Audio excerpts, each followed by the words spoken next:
So Mathew Fraser, thanks so much for joining me. Yeah, We're here in Barcelona, doing some fun things, doing some rollouts with Nike. Going to be watching, I think, your third competition you've ever been to that you haven't competed in on the sidelines. So I want to ask you a little bit about like training mindset. You know, how you're going into this is a new season with a little bit of a different approach to it. Mm-hmm. Is it changing any of your training mindset approach, or you just continue to do what you do? In terms of mindset, it's not. Nothing's changed. In the grand scheme of things, not very much has changed. The off-season dates got switched a little bit, but grand scheme of things, it's kind of same same goals, same task at hand. So after you come back from here, you help Tia sort of lead up for Wodapalooza, training with her. I dropped the ball there. Okay. I kicked off my off-season a little earlier, a little too aggressively, and I went into the gym a couple times and just kind of kept her company, but I wasn't doing any of those workouts with her. Fair enough. So when are you going to get back in and really start ramping up for the season? Basically in like 2 or 3 days. As soon as I get back from this trip, I've started cleaning up the diet a little bit in the last day or two, and then when I travel back, get back to Tennessee, I'll start getting back into the regular routine. Sleep schedule, diet, and then volume in the gym. Yeah.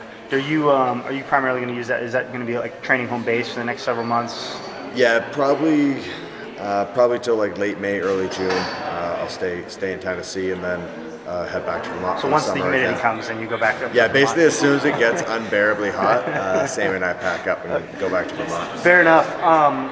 Like when you're in training, like deep in training, do you have like a lot of people have shadow opponents? Do you have somebody that you sort of envision when you're going through like tough workouts, like rep for rep, and you're thinking, okay, this is the kind of this person's pushing me from afar, but I'm thinking about beating that athlete or these athletes. Yeah, for a long time, Katrin and I, we were both coached by Bergeron, so a lot of the days we were doing, a lot of the accessory work and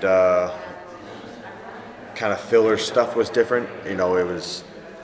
I was doing stuff for my weaknesses, she was doing the same for hers, but we'd usually have like the same Metcon during the day, and so we'd always be comparing times on those, but we wouldn't do that until we had both done them. Yeah. So for a long time I would picture training next to her, and she rarely puts the bar down or takes a break. Now very recently I've been training with Tia, so I have her right next to me. But I'm always imagining someone next to me, someone beating me. So. Yeah, fair enough. I'll shift gears a little bit, talking about Ben Smith, sort of brought up an Instagram post on Instagram about Sanctionals programming, just kind of brought something to light and said, look, do you think that any coach of a CrossFit Games athlete should be involved in the programming of Sanctionals? What do you think about what he had to say? I mean, there's a lot of topics to touch on there. That was one of the first things I brought up, of not only a coach of a CrossFit Games athlete program one of these events, CrossFit Games athletes own these events. So that was immediately my first question. You hope that they take the high road and they don't compete in it. And a couple things. I think it's going to take some time, but competitions will get reputations of, okay, like this competition is a lot of heavy weights, this one is a lot of endurance work, and so different athletes will hit different competitions. I went to Dubai completely ready for just a 15 event beatdown. Yeah. That's Smash Fest. That's the reputation they've gotten. It was very nice this year that wasn't the case. They were a lot smarter, and I think they put more time and effort into the programming, so they ran a better competition than years prior. But I saw what Wodapalooza did, and I think they knew they were going to have a big spotlight on their very popular event, and I think they handled that exact situation perfectly, of not one person programmed. The president of Wodapalooza reached out, and he used that as a good marketing for for a lot of the top online programs in the country. Sure. Of like, okay, I'm not going to have one person program this and have it favorable to one athlete. He goes, all right, DECA comp, you get to program one workout. Comp train, you get to program one workout. Brute strength. So now there's no favorites. And, you know, athletes or people watching, if they see a workout and they go, oh, I really like that style of programming. All right, well, now you know who wrote it. Sure. Go buy programming from them. Yeah.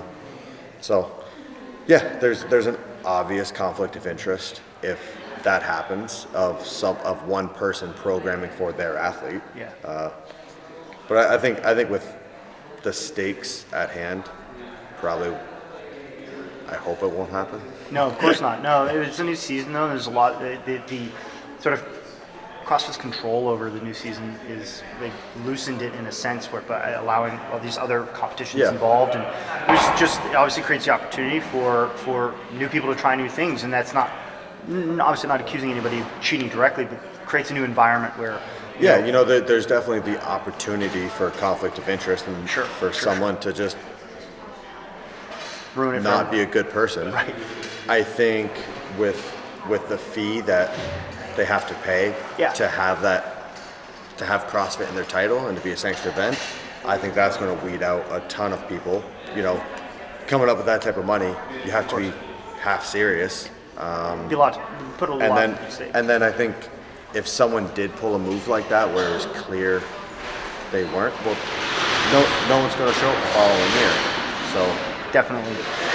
So we're just wrapping up here. Like, you had a really really successful CrossFit Games career. You've literally been on the podium every single year you've competed at the CrossFit Games.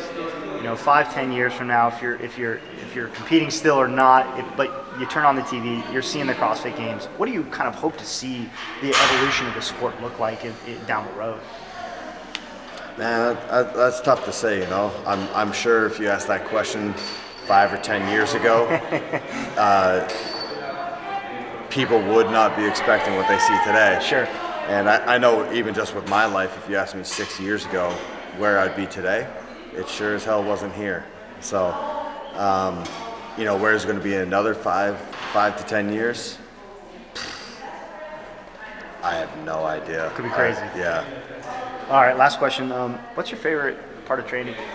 What do you love more than anything? I think the gratification. Like seeing it pay off? Whether it's the long-term or short-term, like obviously the long-term comes down to the games, and so that's a whole year of setting goals and hitting them, or just the day-to-day of, putting a workout down and, I want to go sub 5 minutes on this workout, and then you hit that.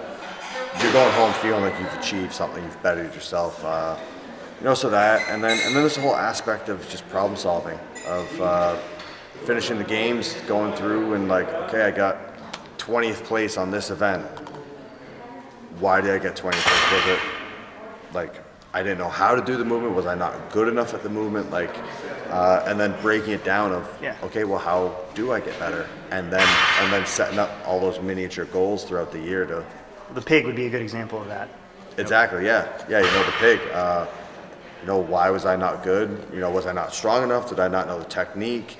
Was the workout too long, too short? And then going back to the drawing board and just figuring it out and coming up with an attack plan. I really like that aspect of things. I think that's the engineer in you. Oh, absolutely. It's 100% the engineer in me. Breaking something down to its core basic principles, like, solving the problem and then coming up with a solution and then like realizing the solution and being like, hell yeah. Yeah. Freaking did it. Yeah. Anyways, thanks so much. Yeah.